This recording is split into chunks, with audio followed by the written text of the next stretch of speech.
Well, for independent filmmakers, one of the biggest hurdles is often getting your film seen by audiences.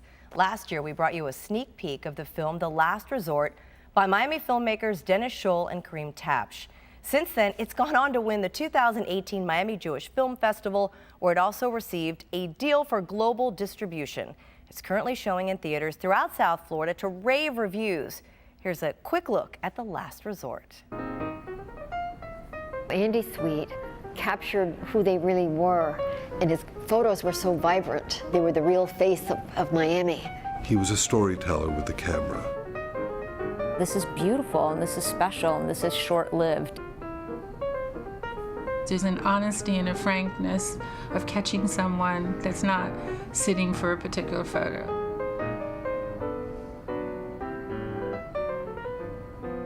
Wow, the pictures are fantastic.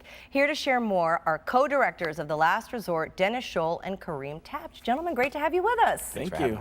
Dennis, talk about this distribution. How exciting is this for you for this film? Well, it's not like anything I've ever experienced before. I've made a number of films about South Florida culture, including a film called Deep City that was about soul music in Miami, a film about a Cuban ballerina. But this seems to have captured people's hearts in a different way. There's a tremendous community that still exists in South Florida and in New York and in really Jewish cities all around the country that have just embraced the film in a way we never expected. And Kareem, you have called this film a love letter to Miami Beach, to South Florida. Why do you say that? I think, when you watch the film, it brings back so many warm memories of your grandparents, of growing up in South Florida, of spending time here. You kind of could smell the sea through the screen when you're watching it.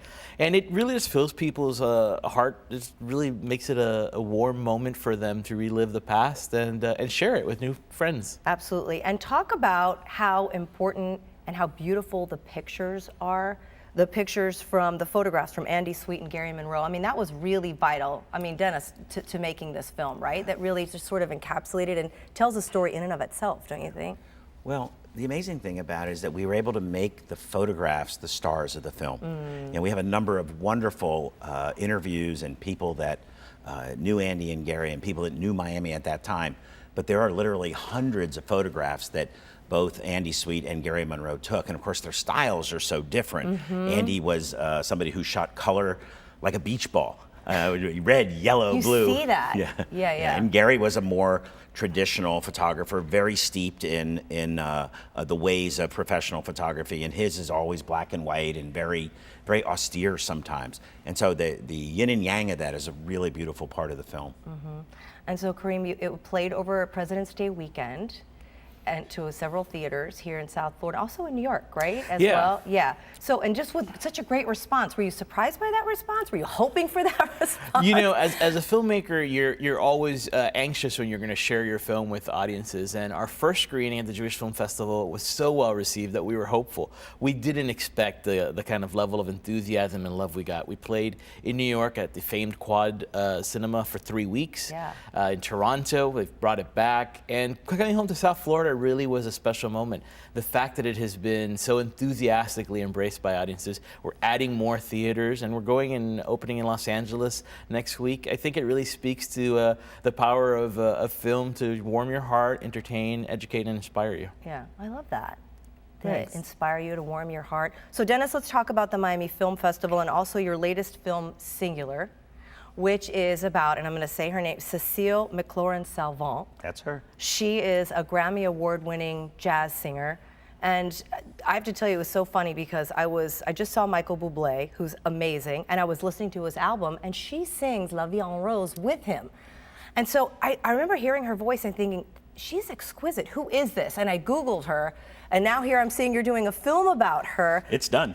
that you've done it already. Let's take a quick peek, and then we're going to come on the other side and talk about Singular. Let's listen. Tant petite avec chagrin, j'admirais dans les magasins la teinte pâle des poupées blondes. Just gorgeous. Wow. So what inspired you? I mean, obviously her voice is so amazing. Why'd you want to do this film? I heard her voice. Yeah. It's magical, and she is the greatest jazz singer of the 21st century. And I didn't even know she was she born in Miami, grew up in Right. Miami, of Yeah. Haitian and French descent.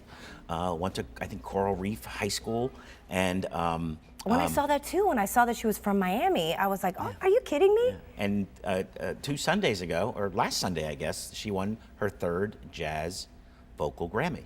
So she's on it in the fire. jazz world Yeah, right now. yeah. And so we've been following her for a couple of years now, and we got everybody in the jazz world to talk about her, including Wynton Marsalis Nice. and some of the great jazz players. And it's just a story of how somebody so young becomes so vital to the art form so quickly. Because she's how old, like 29? Yeah, she's now 29. 29, yeah. Yeah. So it's been an amazing thing to watch.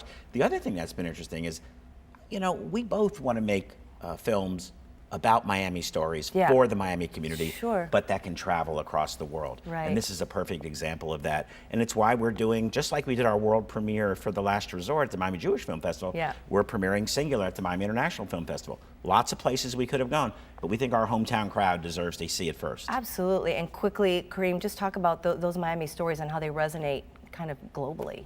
We're a young city, but we're made up of a lot of different people from a lot of different places who Yeah. bring their culture and their history.